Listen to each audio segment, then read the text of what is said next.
Okay, it's going now. All right, sounds good. So, and then I have to get my recorder going. Oh wait, that's recording though. All these things. Okay, so with cuffing and like Yes. there's not a lot of like research on it because from my understanding, because I try to do my own, there's kind of like could be like scientific explanations to cuffing. There also could just be like psychological explanations to cuffing, and so with that, like basically it's kind of seasonal. Yes.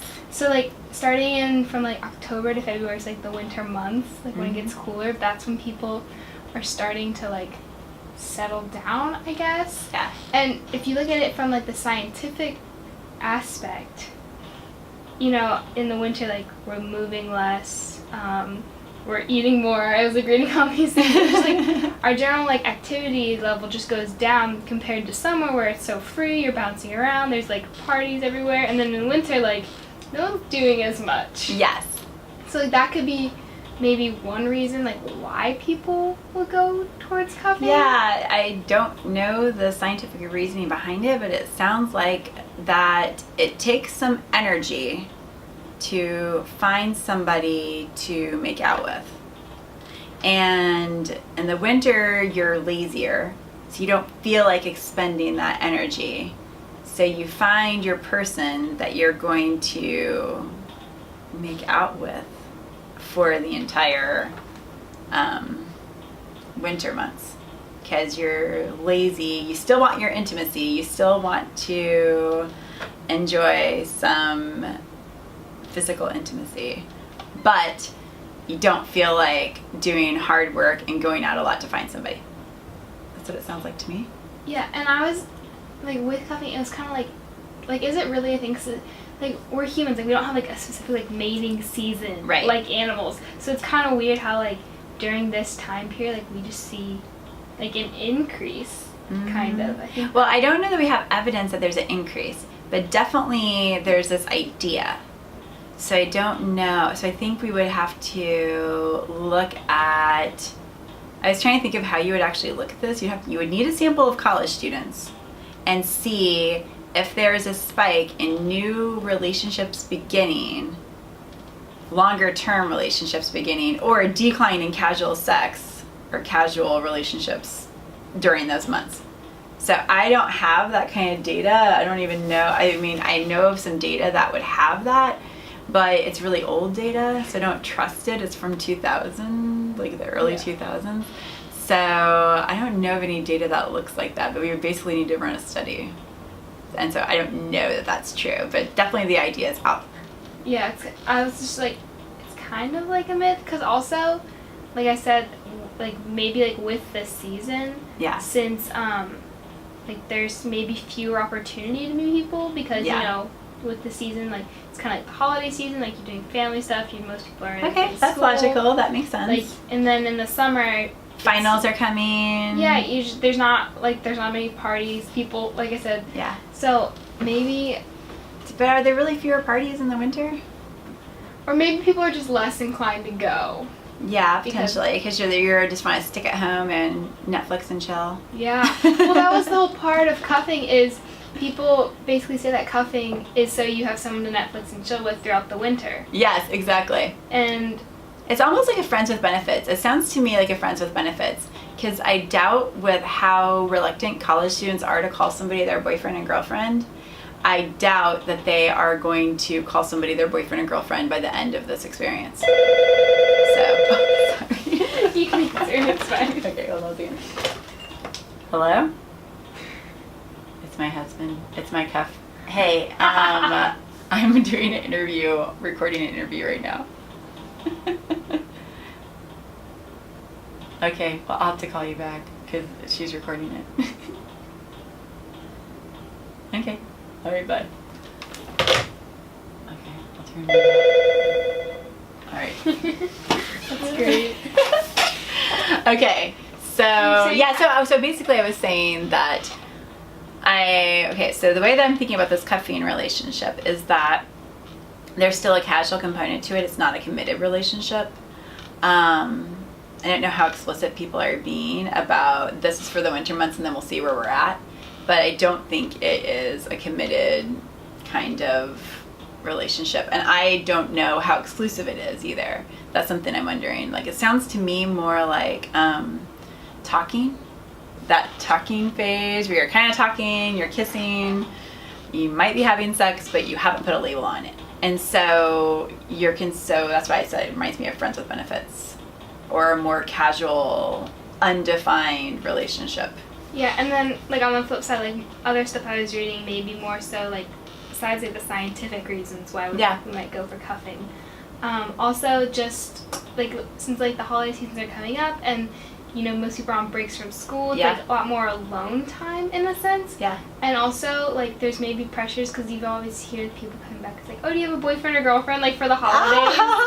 And so then you have something to tell your parents and your grandparents. Yeah. That's funny. I heard that could be like a good like a reason.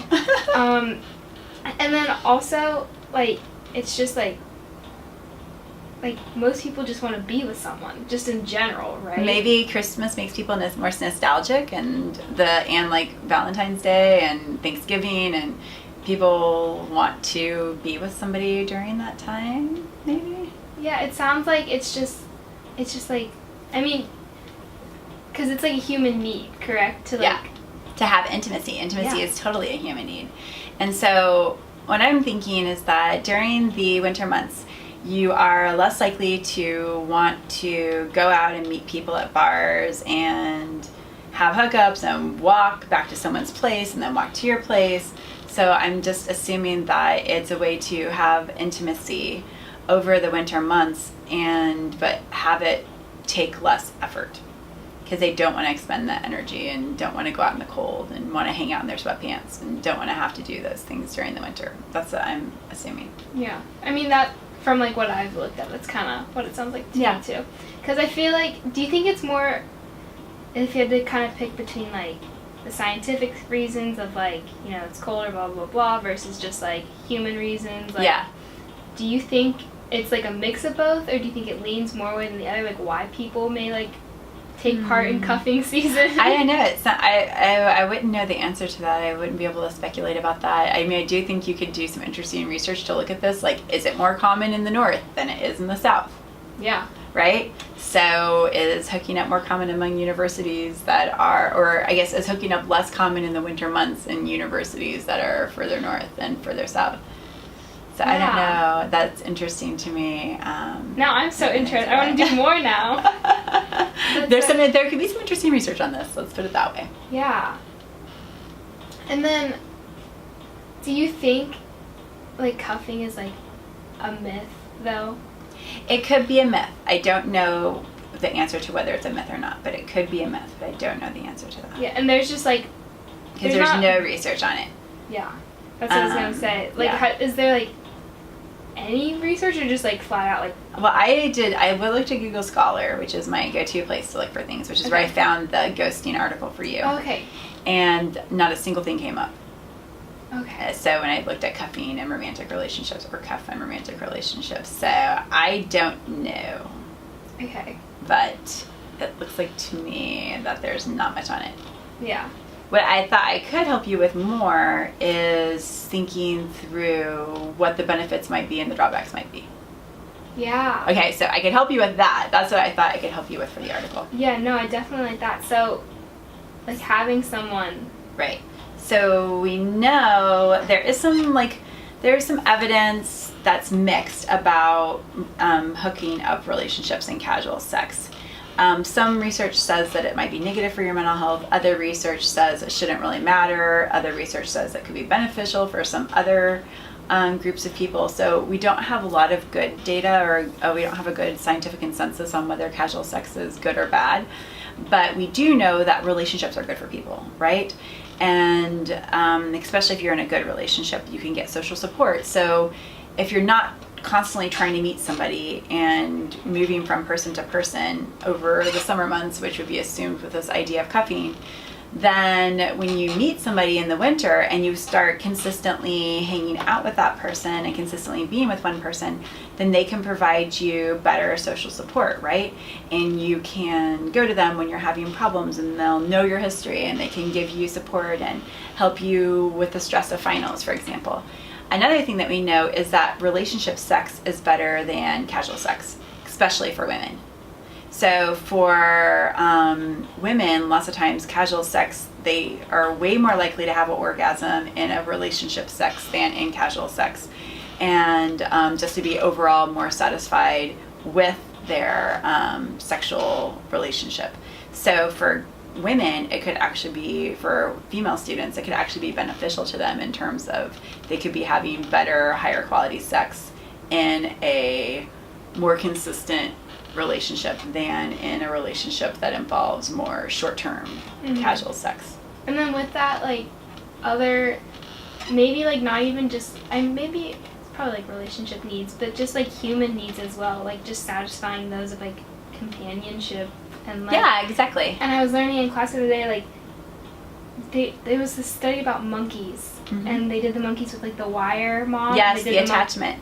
Yes, and just like they needed touch. Yes, and that is one of the developmental tasks of young adulthood, is finding and forming satisfying intimate relationships. And to get to finding and forming a satisfying intimate relationship, you need to have relationship experiences, right?